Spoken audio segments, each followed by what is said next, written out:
Well, Gary, pretty happy with a good performance there, I'd have thought. Yeah, no need to get on your knees, mate. I know I've done well, but not that well.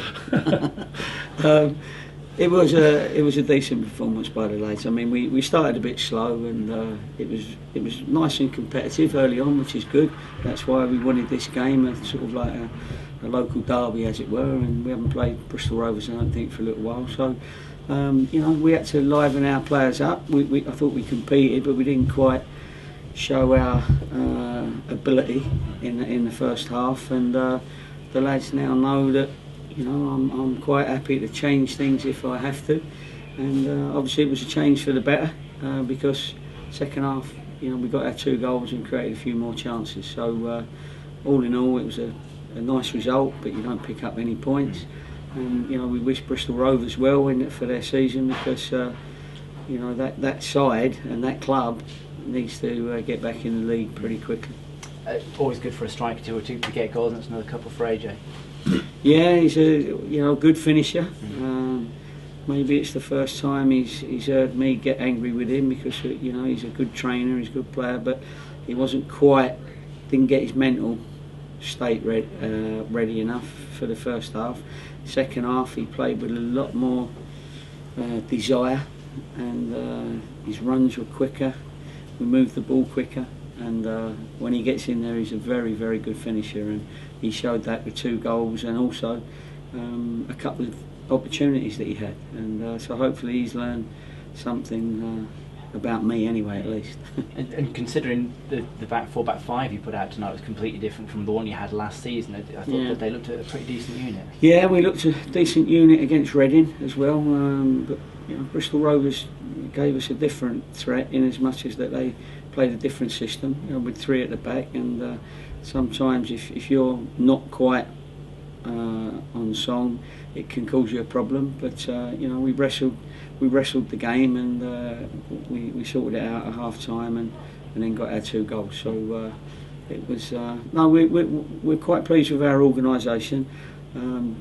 But any team going into a league campaign, they've got to show that real desire to go out, come over that hill, and demoralise the opposition. That's what you've got to try and achieve. And you know, unfortunately, we came over the hill singing and dancing, as opposed to being today, instead of being aggressive. But then second half, we changed our mental state. A few trialists again on show. Any doing enough to turn your head? Well, you know, we'll talk to them first before we talk about them publicly, sort of thing. But again, it was a different test for them today. The game wasn't open, you know, because obviously with Bristol Rovers playing the 3 in the middle and the 3 at the back, it was a different type of game, and they didn't quite do as much as they did against Reading, funny enough. But you know, I'll have a chat with my staff, and we'll see which ones that we're going to invite for the next game back again.